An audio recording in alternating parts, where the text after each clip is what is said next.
Have you heard about the blind general that never lost a battle? Well, his story is more than just a legend. He was a real person who lived from around 1360 to 1424, and his name was Jan Žižka. But how did he become such an extraordinary military leader? What was so special about him, and why do people still talk about him today? Well, let me tell you.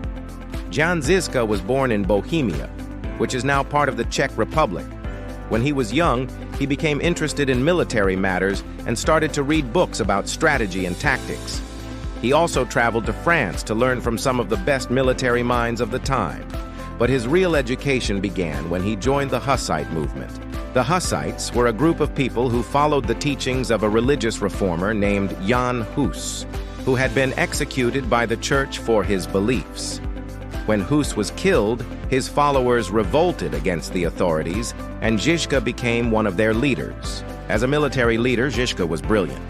He was able to defeat much larger and better equipped armies using unconventional tactics and strategies. He was also very innovative, and he introduced new weapons and techniques that surprised and confused his enemies.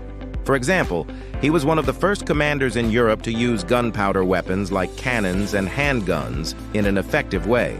He also used a new type of formation with armored wagons called wagonbergs, which were pulled by oxen and could be chained together to form a mobile fortress. This innovation helped him to overcome the heavy cavalry charges that were the main tactic of the armies that opposed him.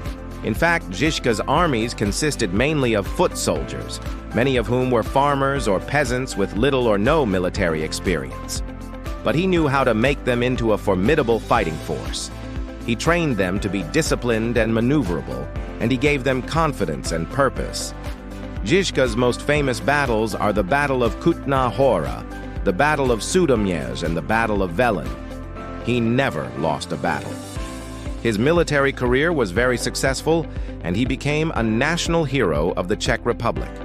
After his death, he was deified and became known as the Black Death among his followers. So what can we learn from the story of the blind general who never lost a battle? Well, I think it's a story about courage, determination, and the power of the human spirit. It's a reminder that we should never underestimate our enemies, and that we should always be willing to learn and adapt. It's also a story about leadership and the importance of having a clear vision and inspiring others to follow us. Thank you for viewing. Please like and subscribe.